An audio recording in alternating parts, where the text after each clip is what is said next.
Howdy, folks. Let's take a look at 36 through 40 here on this problem. 36 tells us the density of gold is 19.3 grams per cubic centimeter, and they want us to find the height, the height of a 100-pound cube of gold. Okay, well, the idea here is that they give us the weight, so we're going to want to go from the weight of the cube to the volume using the density for number 36. Okay, so the first thing we're going to do is we're going to take those 100 pounds of the cube, and let's go ahead and convert that to kilograms because the density they gave us is in grams. So we're just going to go ahead and take advantage of that. Okay, so when we do that, we find out 100 when converted to kilograms is 45.4 kilograms. But remember that this density is in grams, so we really multiply by 1,000 to convert that into grams, and so that's 45,400 grams. Okay, well, every gram of gold would have a volume of 19.3 cubic centimeters, and so in this, or actually every cubic centimeter would have that many grams. So let's go ahead and use that density now. So don't forget, density is kind of like mass over volume. And so we're trying to find the volume. That's going to be the mass divided by the density. So we take the mass, 45,400 grams. We divide by the 19.3 grams per cubic centimeter. And that's going to give us the volume. Let me just make sure that it is 19.3. Yep. Okay. So 19.3, we divide that over, and I'm getting a volume of 2.35 times 10 to the 3 cubic centimeters. Well, this is a cube, and we're trying to find the height, aka the side length. So side cubed is the volume. So side cubed is 2.35 times 10 to the 3 centimeters. So we cube root that, and we find out that the height of this is 13.3 centimeters. If we look, they want our answer in inches, so the last thing we got to do is we're going to do a conversion factor with our calculator to inches. So we do the shift to inches, and that comes out to 5.23 inches. Alrighty, let's take a look at number 37. At what latitude north of the equator is the average length of a time zone, such as the central time zone, equal to 700 miles an hour? So if you've ever seen the Earth, right, you know, it's divided into 24 time zones. And they want us to find out, you know, at what latitude is the spacing 700 miles? Because depending on the equator, that time zone is going to be bigger than if it were at the poles. Okay? So if I'm drawing the Earth right here, when they're talking about latitude, that is the amount of angle above the equator. Now, the reason they do that is because as we change the angle at the equator for latitude, that's going to change the size of the circle for the Earth. And so we're going to want to use that as part of our information here. Okay? Alrighty. So the first thing is they tell us that the time zone is 700 miles. Well, if we look at this, these are arcs. So we're going to want to use the arc formula for this. Okay? And so hopefully there we can visualize the arc. Now, whenever I have an arc, from the center of that arc, we're going to draw two rays that measure out that arc. And that angle here is going to be theta, and it's going to depend on the radius of the arc. The important thing here is that the angle has to be in radians. Okay, so putting all this together, the arc length, which is usually represented by the letter S, S is going to be R times theta. And I happen to put a stray mark there. I apologize. Okay, in this case, we know the arc length happens to be 700 miles. Okay. The radius of this, oh man, this is an interesting question. Oh shoot, actually I think this one's going to require us to do a multiple equation solver, because we don't actually know the radius here. You may be thinking, why don't we use the radius of the Earth? Close. But the radius of the Earth is actually going to be the distance from the center of the Earth to the edge of the equator, or from the center of the Earth to the edge anywhere on the surface of the Earth. So this right here is the radius of the Earth. This blue line right there. Now, as we happen to go up in latitude, even though that's the radius of the Earth, that makes that little arc over here, and we're really talking about this radius right here in the question.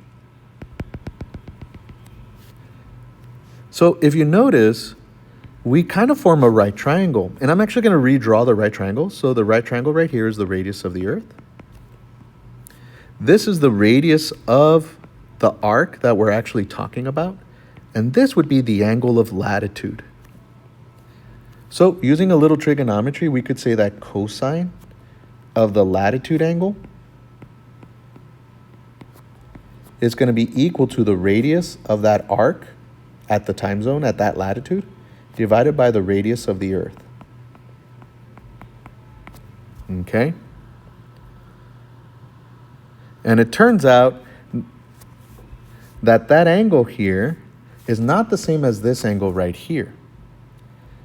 Actually, this angle we can get very easily. Remember that it had to be in radians. Well, a time zone is 1/24 of that total circle. Now, a circle happens to normally be 2 pi radians. So if we divide it by 24, that's going to give us the angle for the arc. So 2 enter pi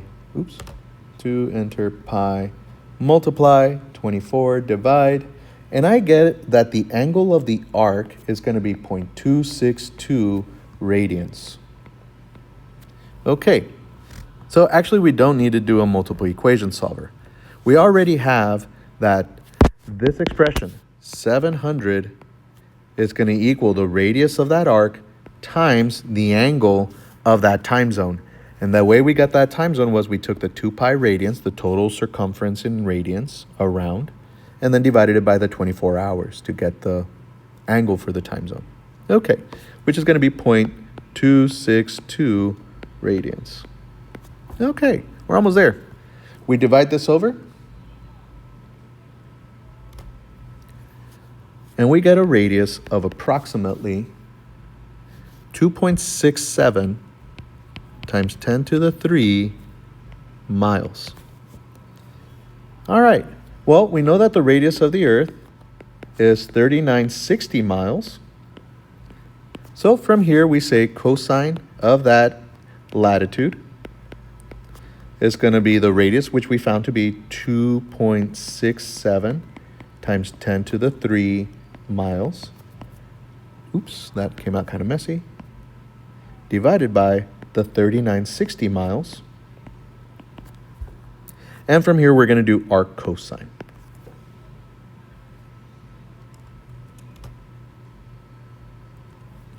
And so I am getting approximately 47.5 degrees. This is happening right about Texas latitude, actually, if I'm not mistaken. Let's go. All right, so there's that one. Okay, 38. If a hemisphere-shaped rock has a radius 3 inches and weighs 6.7 pounds on Earth, estimate the mass of the moon, assuming the same density, and we're going to be using the radius of the moon to be that many kilometers. Turns out this question can be solved much like 46's through proportions. So we're going to do that. 38. Density, 38. They're telling us that the density of this hemispherical rock that happens to be 3 inches. Nah, I think we're actually gonna, we don't want to do proportions here. We can, but we're gonna need to be careful here because the rock is a hemisphere and the moon is a sphere. So later on when we get the mass, we would need to double it to get the second half of the moon in there, okay? But, sorry, I scrolled over before. They tell us that a hemispherical rock weighs that is 3 inches in radius, weighs 6.7 pounds. So we'll start with that idea. So the density would really be the mass over the volume.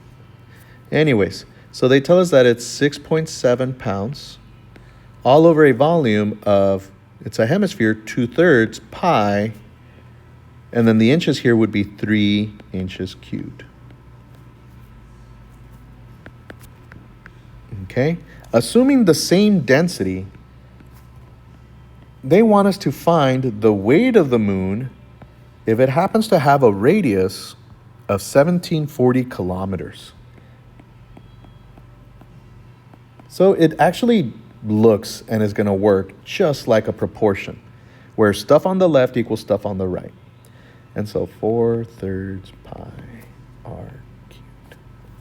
The challenge here is that there are going to be some units that need to be converted. For instance, what would I do? I would go ahead and I would just do 6.7, enter, calculate the volume, divide them, and have an answer in pounds per cubic inch.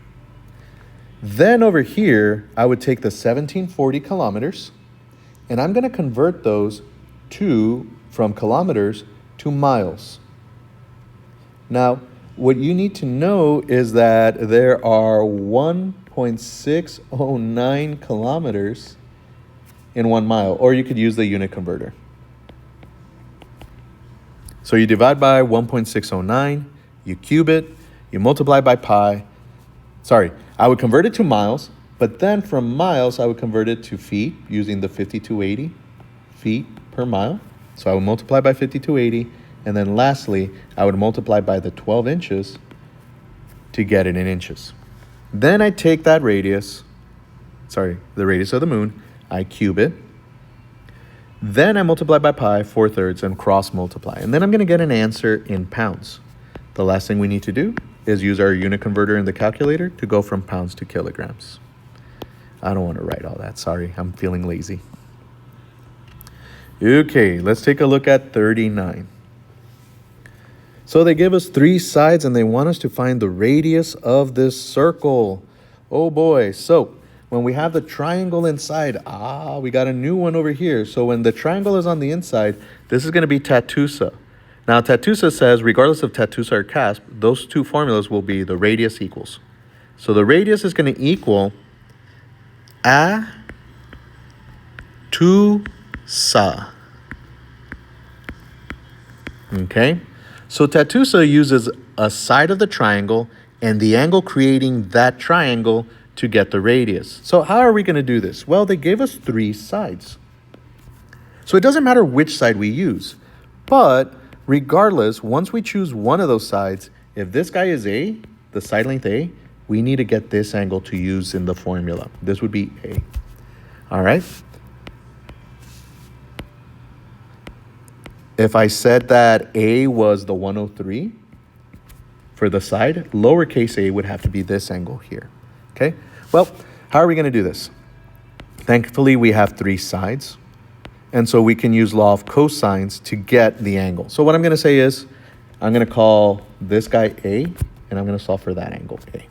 So law of cosine says the side created, 95.5 squared, equals the other 2 sides squared added, 108 squared plus 103 squared. It looks a lot like the Pythagorean theorem, but then there's a correction term, minus 2 times the 2 straddling sides, 108 and 103 multiplied, minus 2ab cosine of the angle creating that side. And we don't know that angle. So I'm just going to go ahead and leave it as A. So you throw that into your solver, and then you're going to get an angle.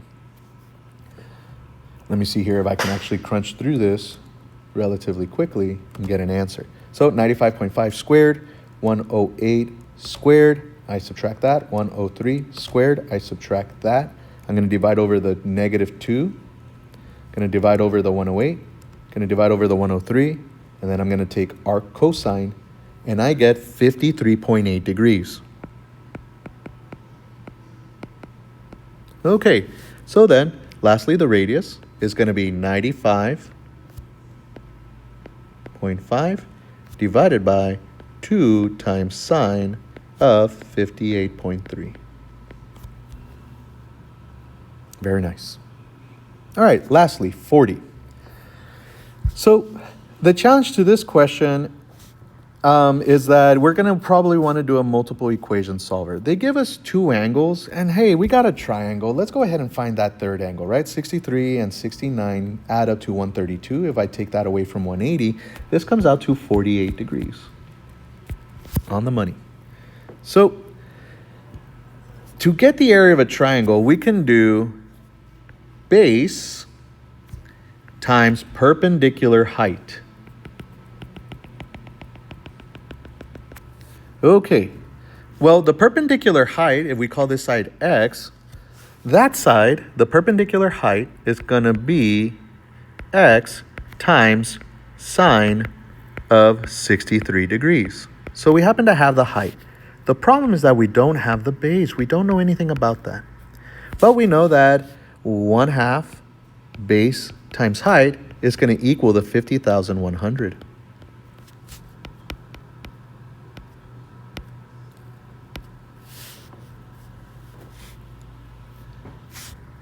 The problem is that that creates two unknowns, x and the base. So what do? We're going to need to do a multiple equation solver, and we're going to need to generate another equation.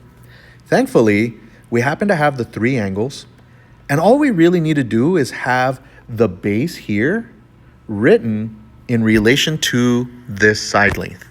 Now, the reason we can't use just a right triangle is because this triangle, like the distance from here to here is not the same as from here to here.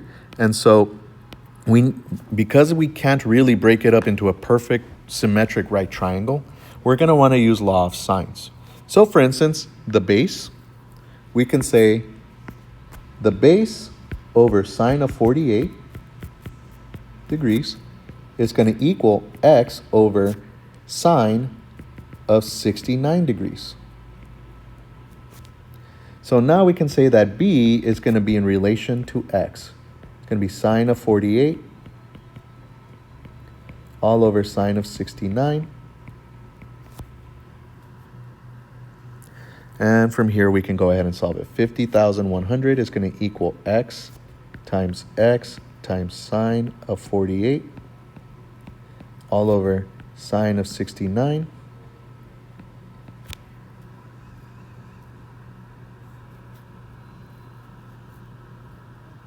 Oh, sorry. The base, right? I'm writing the base as x. And then the height here is really going to be, I already have one of the x's for the height, but then times sine of 63. From there, you can go ahead and solve for the side length. 50,100 equals x squared times sine of 48 times sine of 63 all over sine of 69. Move those over, square root, and there's our answer.